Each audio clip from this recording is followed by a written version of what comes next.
It has a long history.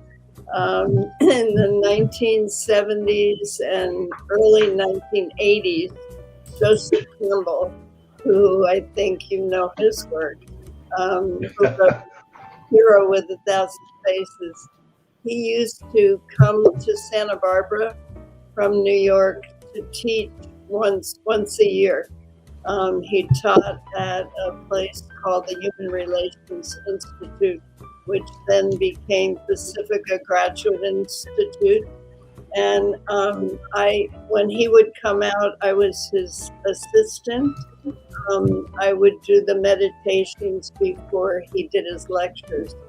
And I had been working with the monomyth that he created. You all know about the stages of the hero's journey. So I was working with that in my practice as the psychotherapist in Los Angeles. I was using that, the stages of the hero's journey with both men and women. And I did a series of year-long workshops with that. And as well, I was teaching at UCLA, teaching creative writing using the stages of the hero's journey. And then the more that I did that, I began to feel like it did not really address the issues of the feminine, of the women's journey.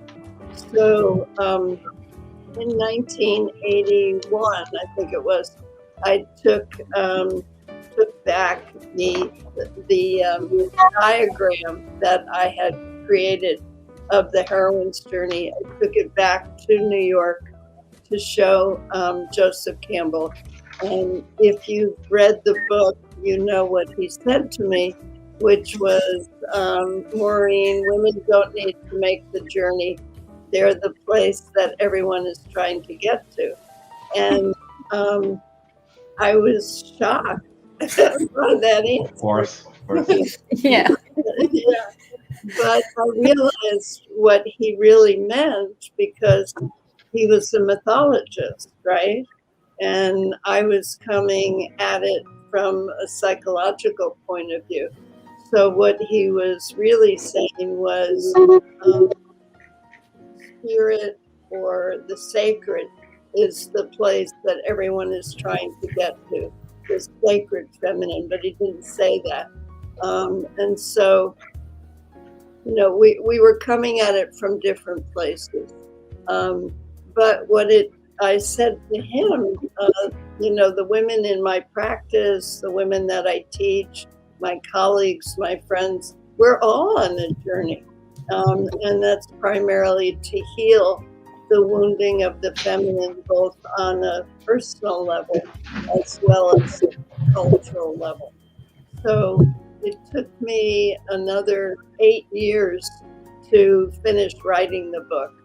And so it came out in 1990, and I immediately received letters from women all over the world saying that's my journey too. So, so that's the origin story. That's the creation myth. Yeah. Well, part of the heroine's journey is learning to set limits. And learning to say, I don't have to do anything. And learning to say, I am limited because I'm human. And becoming okay with that.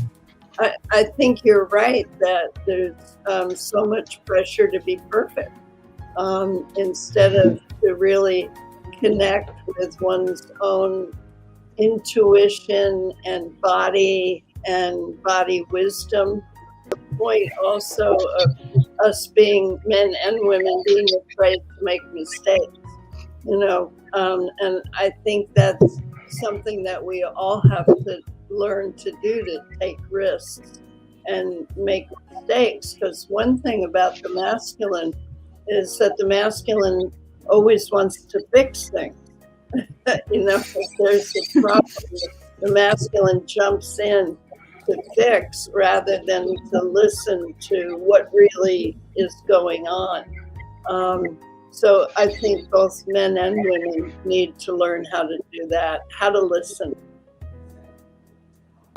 Are starting to have more.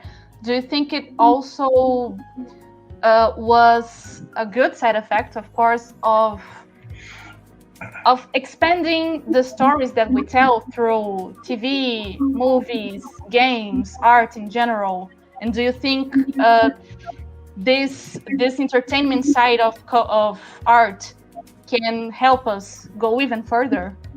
Oh yeah, absolutely. Yeah, I mean the art today is extraordinary. I think of what's coming out of COVID.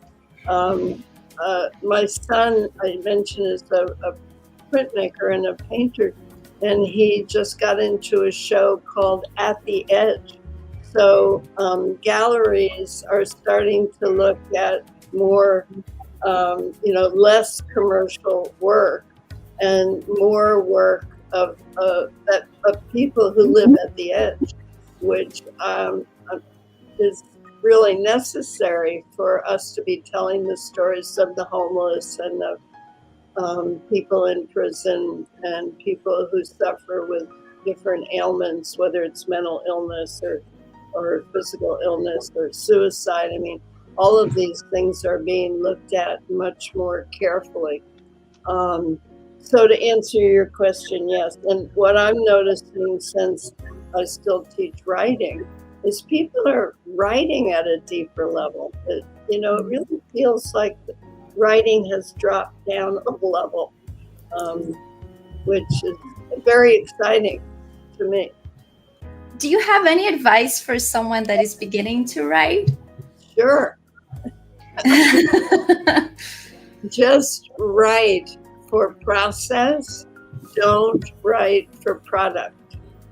In other words, don't write thinking about who's going to read it, because then you'll stop writing. Wow. Good. Yeah, perfect. True. Yeah, write for yourself and try to set up a writing schedule. Maybe it's only 15 minutes a week, but I used to write just on Thursdays because it was the day that I wasn't seeing patients or wasn't teaching. And so I had an appointment every Thursday with my writer. That's why it took 8 years to write there. But it worked because probably, since it was Thursday, probably Wednesday night, unconsciously, I started to get ready, unconsciously. And so Thursday morning, I could, what I call drop in. The other thing I always do is at the end of every writing period, I write a sentence or two about what I wrote, so that it's a synopsis, so that I remember next time I come to the desk. And I always write, what more do you want to find out? That's the sentence. What more do you want? Interesting. What more do I want to find out? Yeah. That's Yeah. really interesting.